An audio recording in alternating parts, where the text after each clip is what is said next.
Hi everyone, I'm Q and welcome to another episode of Friend Babble, a show in which I talk to creative entrepreneurs about what it is that they do and how it could potentially benefit you and your small business.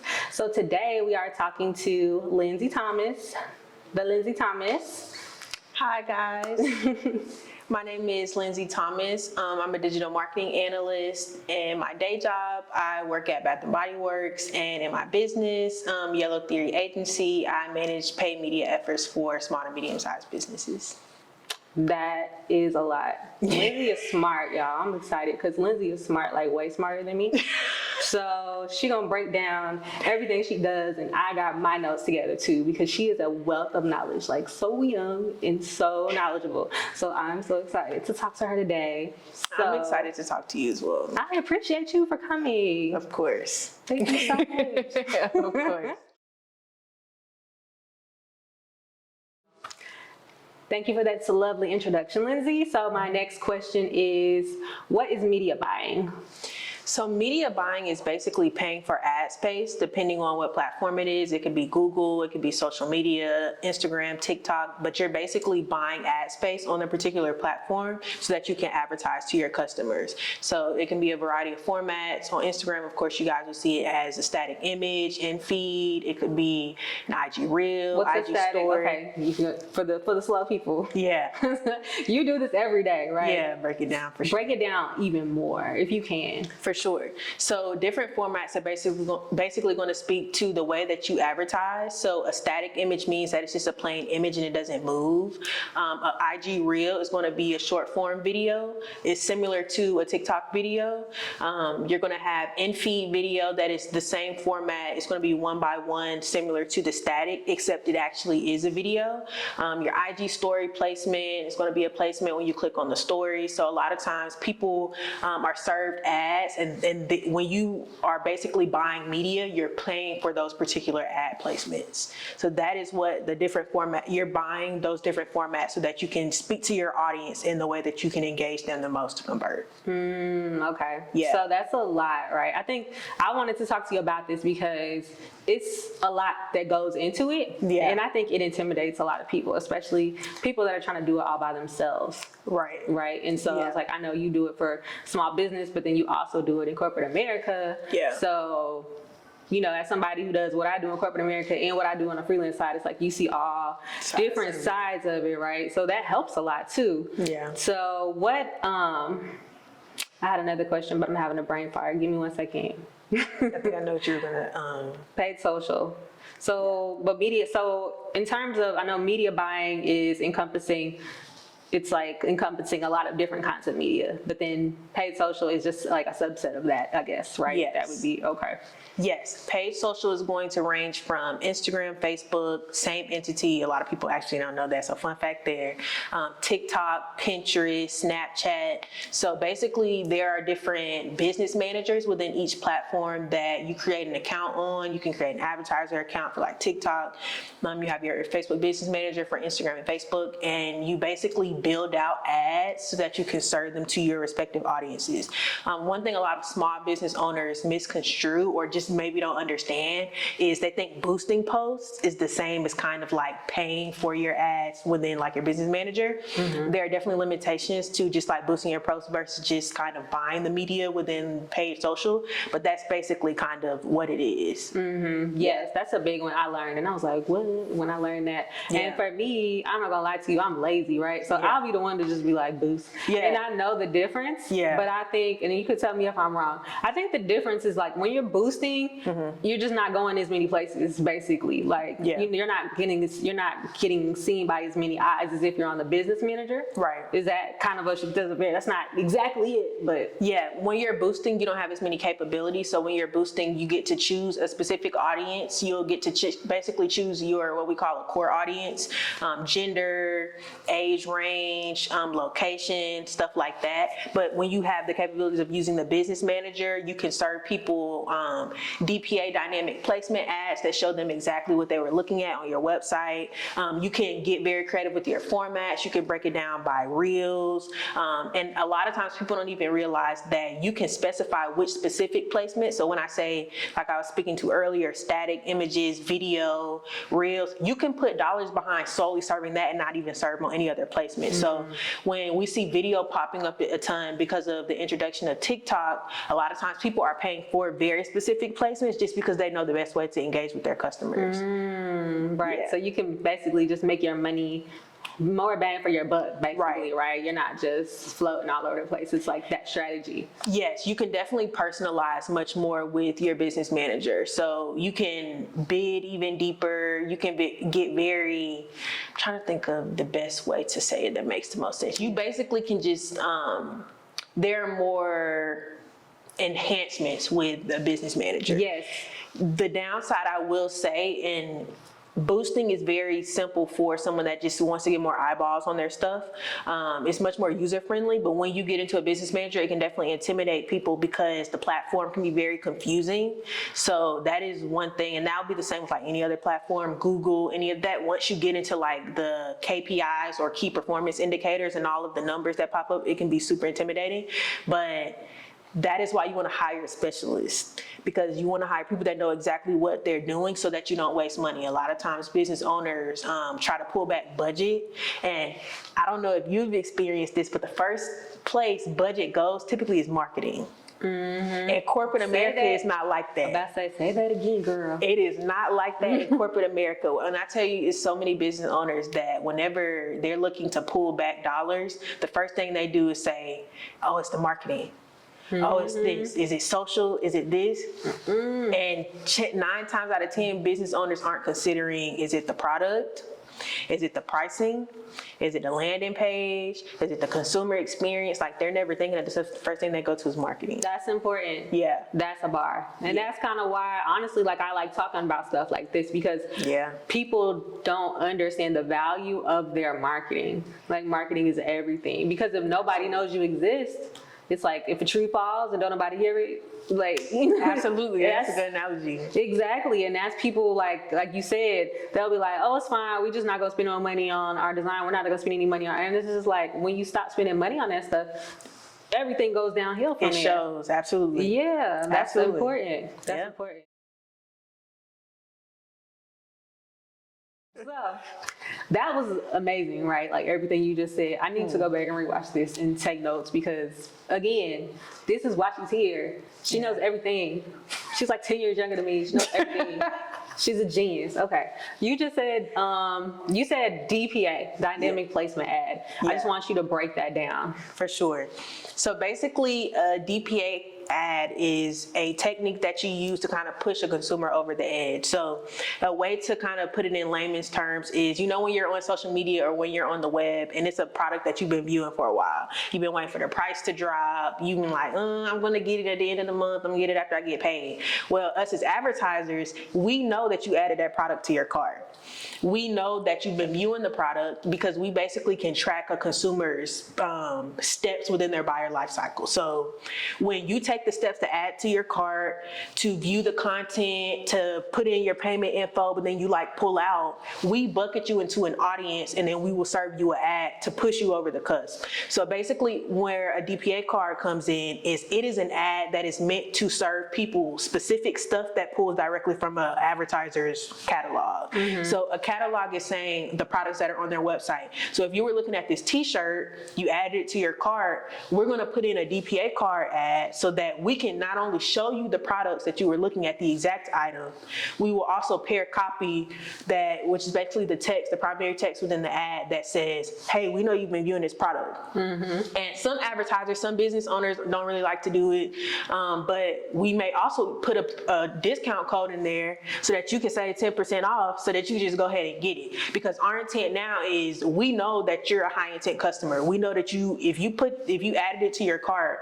and if you put your payment info in, you have high purchasing intent. So we're trying to push you over the cusp so we can go ahead and move you back to the top of the marketing funnel so that we can eventually like cross-sell you something else. So that DPA card is just meant to pull products directly from the product catalog of the business and show people the exact items on the website.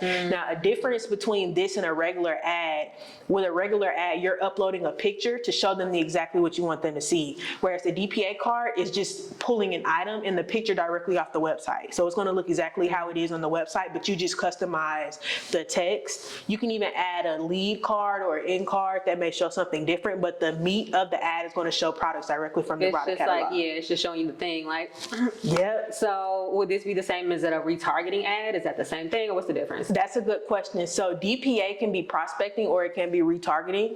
Basically, DPA, you can pair it with an audience that are like lookalikes, to where they look exactly like those consumers that have added to cart, or you can put it under a retargeting tactic, a conversion catalog. And I want to make sure, wait, can I pause here? I want to pause and Take your time. answer this question again. Take your time. Because see, this is where I think about what I do for my clients and then how we are techniques at BBW, because we do it a little bit different. I'm gonna re-explain that. So basically, with a DPA card, that is gonna fall under your catalog sales, not tactic. Why am I acting like a dummy now? No, basically, you know what you're talking about. Are you trying to make it just plain as you can? yeah, because we do something a little funky at Bath and Body Works with our DPA. So basically, a DPA card is going to fall under your catalog sales tactic. It is a bottom of funnel tactic, meaning that it's meant to target people that are on the verge of purchasing. It is similar to a conversion tactic, to where you're optimizing for a purchase. So it can be done retargeting, it can be done prospecting. So the difference is, and I want to make sure that this makes as much sense as possible, because this can get very confusing. It's a bottom of funnel tactic, but you can serve it to very high intent people that haven't necessarily been engaging with their brand for a while. Here's a good example. So when you go and choose kind of the ad type that you want to run, you can choose catalog sales, where the DPA will fall under it, or you can choose conversion, which they're both going to be optimizing for a purchase.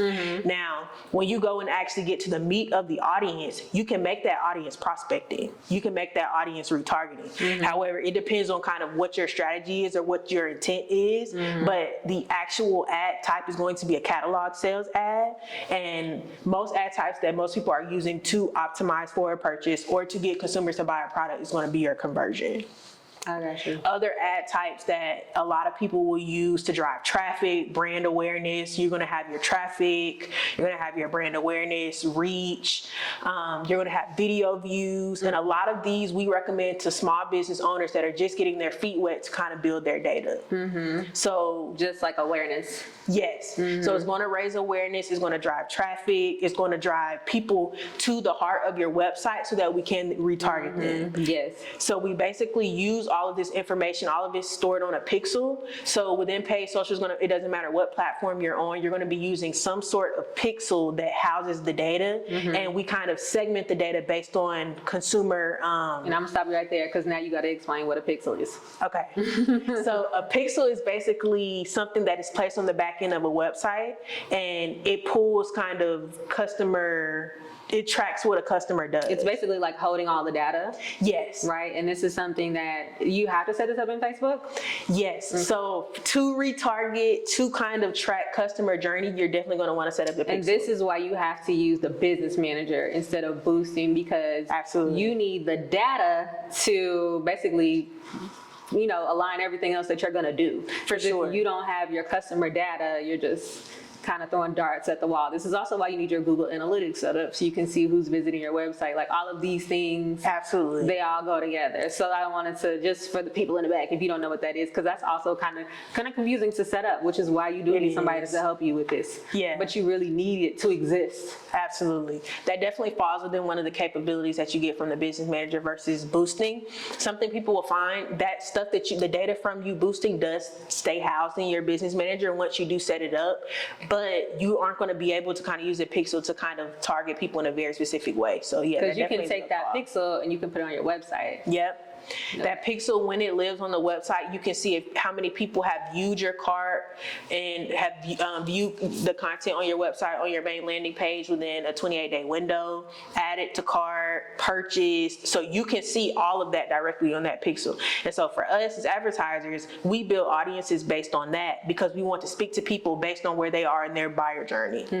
So if you have someone that has gone to the landing page versus someone that has added a product to their cart, you're not going to speak to them and engage them the same because clearly they have two different mindsets. You have one that is very aware of your product line. You have one that you want to introduce to other parts of your product line. Yeah.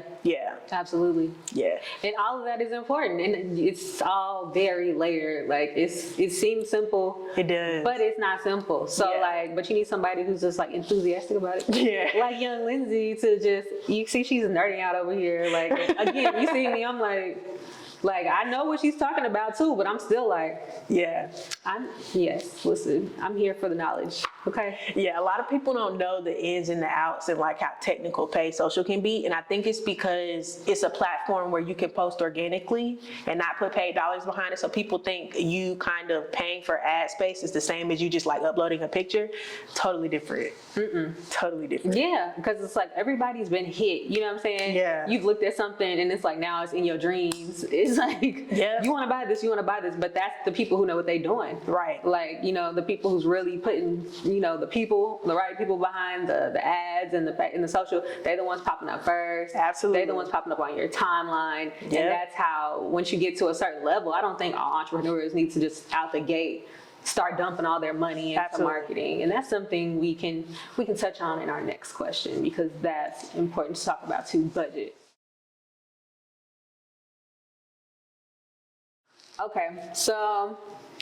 Okay, my earring's in the way. Okay. So the next hot button topic, I had to stop Lindsey because Lindsey's about to start going off on y'all.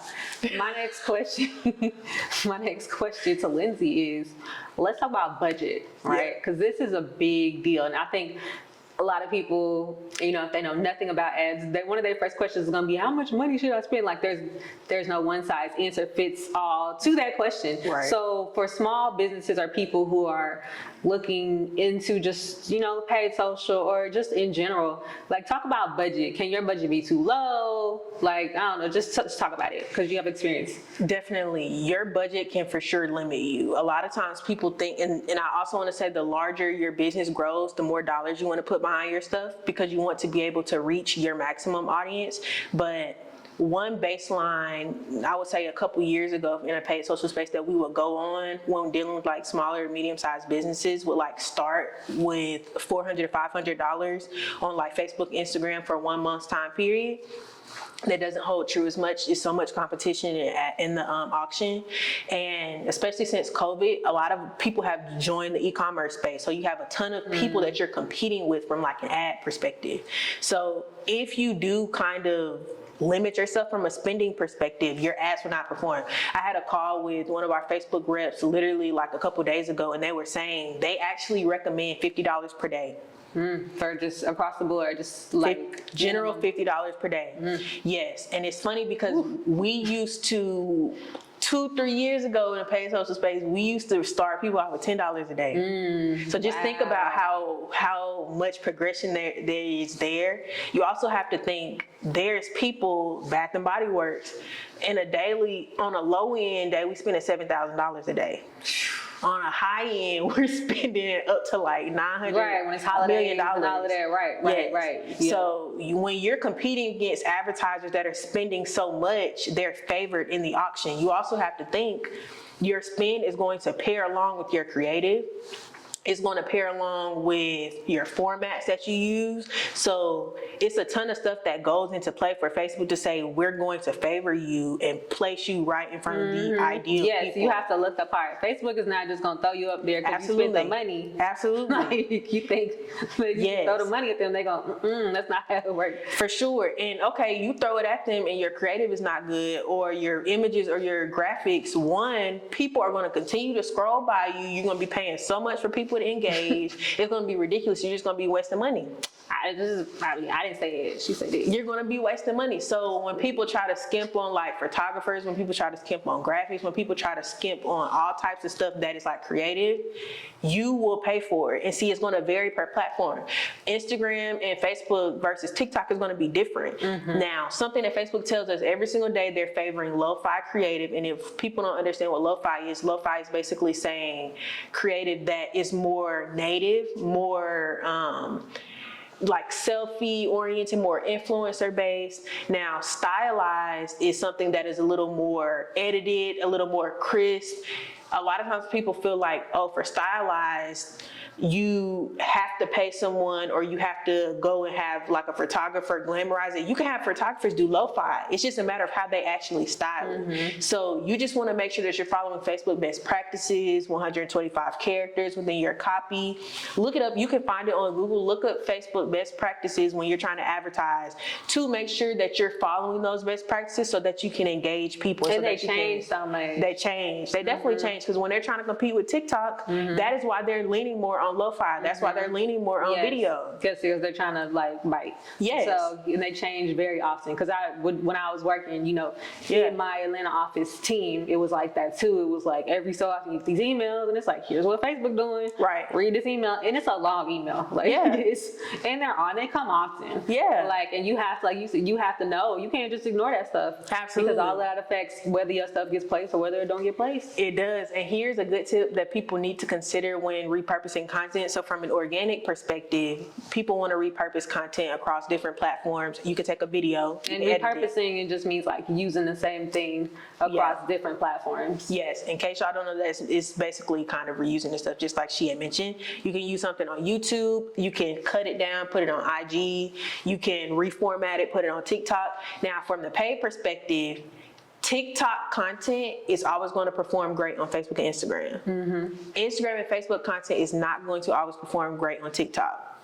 So you can't take something that is super, super stylized on Instagram and Facebook and smack it on TikTok. It's not going to perform. Yeah. You're speaking to a different demographic. They're looking for different things and they engage and buy in different ways. So because Facebook and Instagram is now trying to lean more into what TikTok is doing, that content that TikTok is winning in is going to perform well on the platform because that's what they're favoring at the moment.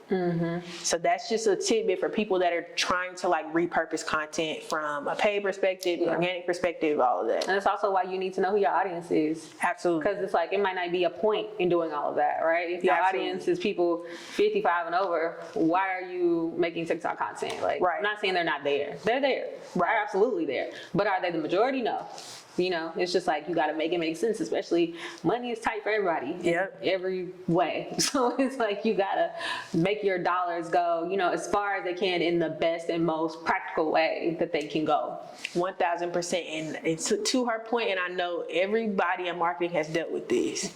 What is the one thing when you have a discovery call with a new client or with business owners and you ask them, who is your audience? So many people like to say, everybody is my audience. Everybody. The world, I want to sell to everybody. I want everybody to buy my stuff. I bet you do. Don't we all? Trust me, do not think that. Please do not think that. You cannot advertise to everybody. Victoria's Secret is not catered to everybody. Fenty Beauty doesn't cater to everybody. Apple is not for everybody. Some people prefer Samsung. Yeah. Everybody is not their demographic. And see, people go wrong because they try to advertise to everyone, and you can't cater your message, you can't cater your creative, you can't cater your asset to people because you're not going to understand what they want if you're trying to cater to everybody. It's too much. It's too much. Yes, niching down is key when it comes to like your services. Niching, period, just across the board. It's just like make it easy on yourself. But like you said, everybody's just like, and then they get offended when you say like, that's not a good idea. Like, that's in a perfect world. You want everybody to buy your product. Who are you? You ain't there yet. You just started. So it's like, start with something. Right. That's how a lot of big corporations start. They branch out. Look at Amazon. Girl, I'm old. I know you don't remember this, but Amazon was just selling books.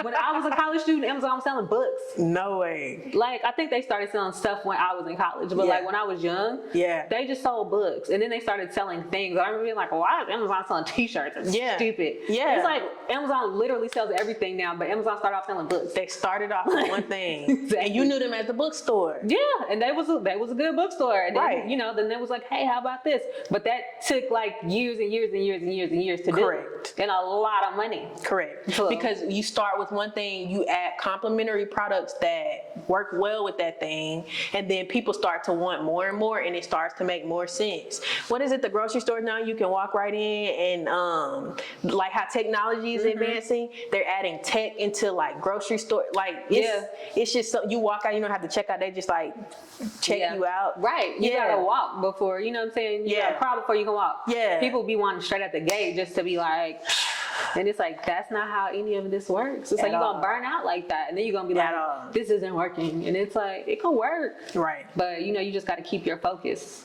Like, if you're good at one thing, you gotta master one thing. That she just made me think about something else from a creative perspective. Something that we do a ton at my job is creative testing.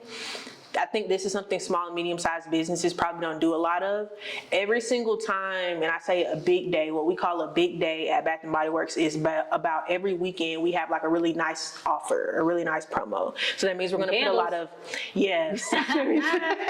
candle time. That means we're gonna put a lot of dollars behind it from an advertising perspective. It's probably gonna be one of the most attractive offers of the week. And so we plan a ton and lean into those days, but we creative test on all of our big days. So we have multiple things running up against each other so that we can get findings from that test. So one cool feature I would say of Instagram, Facebook is you can split test. So basically, like A/B testing. Yes, split test, A/B test, they're kind of like synonyms for each other. It means like basically the same thing. So a split test or A/B test is basically saying that you put two things up against each other, and in layman's terms, Facebook it will allocate the exact same spend towards both, and you will see kind of what outperforms. And so yes, I've done that before. Yes, helpful. Very helpful, because from a photographer perspective, let's say you want to lean more into shooting one way versus something else. Shoot both ways on a day where a lot of people are going to be going to your website. Test, see which one drives the most demand or drives the most revenue, and you'll have your findings. And so you continue to do that for the end of the year. So one huge advice I would give to small to medium-sized businesses is test throughout the year for holiday. Your Super Bowl is going to be your Cyber Monday, your Black Friday. You need to have all of your data and all of your tests and all of your findings before then. Yes, and that's something you need to be thinking about all year long. All year long. People wait till November to be like, like, okay, no, what's up? It's October. It's too much demand on the line to be doing all of that during. You need to have all your answers. Lo-fi outperforms. Short copy outperforms. Emojis outperforms. Like, you need to have all of those findings so that you can put your best foot forward when you're going to be spending the most money. Right. So that when you're ready, everything can be perfect or close to perfect as possible. Right. That's Absolutely. a good tip. Absolutely. That's a good tip. What month is it? Y'all should be looking right now. Yeah. Now is the time. I mean, technically, if you work at Bath & Body Works all year is the time, but you still got time. Yeah. You got all year to really do it, and that's why you hire service providers, that photographers, people that do graphics, that can help you put your best foot forward, because it really takes a team. Yeah. It takes a team. You cannot put your best foot forward from an advertising perspective with a one-person team. No. At all. Say that again. You cannot. It will result in burnout, I'm telling you. You need someone with an eye for creative, someone with an eye for building out ads, someone with an eye for copywriting, someone with an eye. Like, you need people that specialize in those things, because all of their feedback helps you kind of put your best foot forward, and then the data shows you, based on what you're consistently doing, what performs the best, so that you can continue to do that. And that takes money, right? That's not free. It's not free to hire people, but that's why you gotta crawl before you know what I'm saying, walk. Absolutely. So when you start off, I think people, they feel like they gotta do these things off the gate. You don't have to do this straight out the gate. Like, you should start developing a strong product. You start developing your brand. You start developing a solid brand. And like, as you develop the brand, everything else comes around it. That's why I like working with brands. You know, I like working with small businesses. I like developing that because that is the foundation. So if you start off with a weak foundation, you start off with no mission statement, and you just buy a cheap logo and you just out the gate doing stuff, and then like when you do get big, it's like you got to start all over. Please no. Then you get big, and it's like, okay, what can we do with this? Nothing. Like it looks bad. You don't know. You know what I'm saying? It's all over the place. Like everything kind of has to be revamped as far as a branding standpoint, and then you lose time and you lose money. When if you had did it, you know, decently from the beginning, you would have been straight. Absolutely. And so, you know, that's why I try to preach, and I try to help people out with that, because it's an expensive mistake, like, but it won't hit you until later. And let's talk about websites. No. Because people think that products are the only thing that's going to push driving revenue on their site. It's photography, it's web design. We can tell, and people think that we're crazy. We can tell as marketers if people are not buying because your website is not good. Yeah, people go bouncing. People off their front abandon, page. people will bounce. On the Facebook pixel that we were talking about earlier, you can see basically the steps that people are taking. So if you see that your view content is gonna say they went to the main landing page. Page view is gonna say they went from the main landing page to another page. If you have 30,000 people that went to the view content, and then you go to the page view and it's 2,000, that means that they are not going to other pages for some reason. That means there's something on your website that is scaring people away. And a lot of people don't think about it. Let's say if you sell refrigerators, right? If you sell refrigerators and on the home page of your website, it says a refrigerator, $30,000. Who in their right mind is gonna go click on the shop button? Right. No, facts. Like that's called user experience. User experience, right? There are people who just do that. Yes. So when you start getting into big money, there's people that's all they do is they come through the website and they make sure the customer journey is pleasant. Absolutely. And it makes sense. And Absolutely. if it doesn't, they're gonna tell you, you should fix this, you should do that. They comb through your website and be like, here's what's probably causing this. It'll also be called like a bounce rate, I think, if you're looking at certain systems, right? Like, she about to have me nerd out, because I was just about to say, when you take it from there, when you hindsight or when you reflect on how performance was, we can see click-through rate, conversion rate. If your click-through rate is through the roof, if you have a 2.5 click-through rate and then your conversion rate is like horrible, if your conversion rate is terrible but your click-through rate is high, that means that people click but they did not purchase for some reason. Yeah, nobody's buying. Nobody is buying. So your ad was attractive. So people wanted to go and buy. They had purchasing intent. They got there and got scared. They either got there and got scared. They saw the refrigerator was $30,000. They saw the refrigerator was $30,000. I'll leave too. They saw the refrigerator was $30,000, Right. or they didn't understand how to buy the refrigerator. That too. They didn't understand how to buy the refrigerator. Make it plain, make it simple. Right. Simple is more, less is more. Absolutely. And I'm about to pick on us. I'm about to pick on Back to My Works for a second. You guys probably know we have the GWP, gift with purchase, purchase with purchase. Some people don't understand it. So we may see data kind of a little skewed on those days, because we may know that the purchase experience may be a little wonky for people. So they may buy something and they may not know how to build their bag and actually get the free thing that they were trying to go there for. So they get scared and then they go to the Yankee Candle.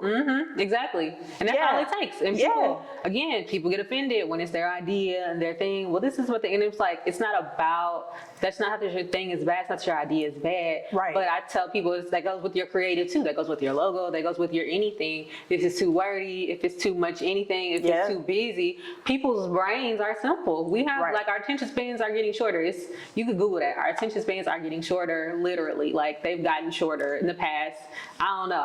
I heard that somewhere and I was like, I'm not surprised at all. Yeah. So people, some people slow. It is what it is, y'all. Some people are slow. And even the people who aren't slow got short attention spans. Almost everybody does.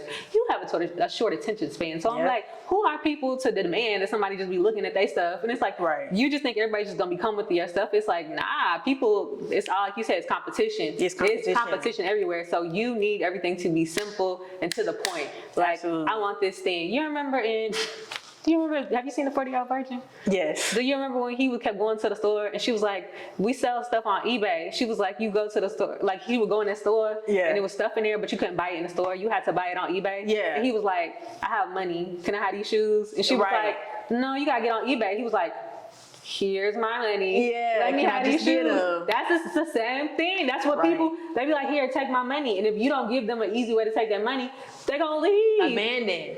And see, people, it's too many capabilities with ads now. They leave, they're going to get served from your competitor because your competitor is using you as an interest. And what that basically is saying is you have capabilities within your core audience where you can target interest of things. So people that are interested in Yankee Candle, people that are interested in Nike. So if Adidas doesn't get it right, I can assure you when the consumer continues to scroll, a Nike ad is going to pop up. And chances are they're going to show them something similar to what they were looking at. Because they be selling, a lot of them be selling the same stuff. Correct. Like them sports stores. Right. Having the same stuff. Yes, and when your quality is superior, but your competition continues to get higher, it's going to be a matter of marketing. Yep. How do you speak to your consumer? Marketing. Yes. Real quick, I know, Lindsey, you want to touch on talking about like tailoring your message to your audience and making sure, you're talking to who you're talking to. Like, yes, a lot of times people don't realize that when you speak to different genders, when you speak to people of different races, sometimes you want to engage them in a different way. One good example I like to use is you speak to men different than you speak to women. So from an advertising perspective, if we know our audience consists of predominantly men or only men, we're going to make sure that our copy is concise. We're going to make sure that we're using more static images and not more carousels. The carousel is another format which basically allows you to swipe to go to like different images within one ad set. But basically, men have a shorter attention span. Stats showing. their attention span is even shorter than women. It's even shorter. Wow. And so that's not a bias, but what that is us like there's websites like Statistica show you like data on holidays, on locations, on people. And those trends tell you that they do have a shorter attention span. So you're not gonna wanna show them something long form. You're gonna lose them. So you want your stuff to be more concise and straight to the point. You wanna tell them buy this. You may want to engage a woman in a different way to where she may get motivated, or you may have to do something a little different. But that is a good example because when you know your audience, you know how to speak to your audience. So you can't speak to everybody the same way. Yes, and then sometimes people want their audience to be a thing, Right. so they say their audience is a thing, right? Like, my audience is this, but if you're tracking your data and you look at your data, Right. your audience is the opposite of what you think it is. Absolutely. For whatever reason, right? That's why it's important to track because, like, I'll look at my stuff and, I have my friend, she was looking at my Google stuff and she was like, well, your audience is kind of young. And I'm like, really? Like, I was really expected to be maybe a little older. Yeah. Like, things like that matters, right? Because that matters, like, what I should be putting out. Right. That type of things, like, it all is relevant. It all ties in together, and it starts with branding because you attract basically with how you brand. Then you start to build your audience and drive new customer acquisition by building audiences that target those core people. So you pull your Google Analytics or you go within like the back end of your Facebook and you see I'm predominantly selling to women between the ages of 18 to 25. And there are ways to like get outside of that audience demographic. It takes a lot of like what we call customership. It takes a lot of prospecting, and prospecting is basically, or another term people use in the advertising space is questing. That basically means that you're going and finding new people.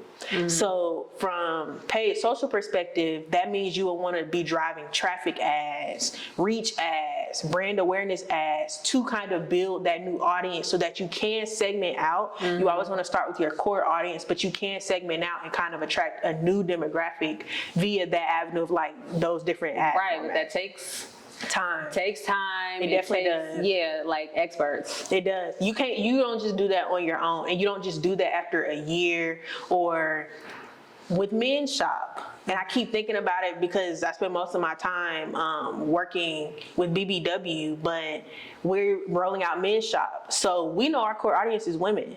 We're not just overnight going to have men start just coming and flooding the doors to go and Right. like buy candles and stuff Right. because they That's see us. women going there. Right. Yeah, we buy for them. So we have men audiences that consist predominantly of women shopping for men. So what does that tell us? That we want to speak to gifting, because it's not people buying for themselves for self-care. It's Right. other people gifting When to usually them. gifting, right. Absolutely. So once you dig deeper into those things, you can make decisions that are informative And that's how you change your branding. Absolutely. That's how you change your messaging. absolutely. Everything. That's why stuff is, you see stuff and it's scared. You see ads and they scare you, like, oh my gosh, it's like so specific. They're talking directly to me because they know everything about you. Absolutely. Yeah, we it's know a team of everything. people stalking y'all. Yeah, we know everything. Unfortunately, we know everything. Yeah. Facts. Yeah. It's Right. weird, It's like, but- oh my God. Yeah. Like somebody, they paying good money to do that, okay? Yes. They know where you live. I'm joking. This has been amazing. I mean, we say Kiki all day. You can. And like I said, I like listening because I feel like I've learned so much already just sitting here. But if you would like to follow up with Lindsey when she's not slanging candles for Bath and Body Works, she does work with small businesses. And so what is the best way people can get in touch with you? So you can go to my website at Yellow Theory Agency. I'm on Instagram at Lindsey T. Nicole. And so yeah, on my website I have a form where people can complete it so we can You schedule said a it's discovery the call. Yellow Agent, say it again. Yellow Theory Agency. Yellow Theory Agency. Yes. .com. Okay, and I'll Yeah. write that down there too. Yes. Yes, Yeah. but thank you so much. Of course, thank you for having me. This was amazing. for sure. Yes, I feel like I've learned so much, and I'm gonna be probably picking your brain later, so Yeah. get off my tips. No now I got more questions, but Yeah. this has been another episode of Brand Babble, and thank you so much for watching. Thanks, guys. Bye.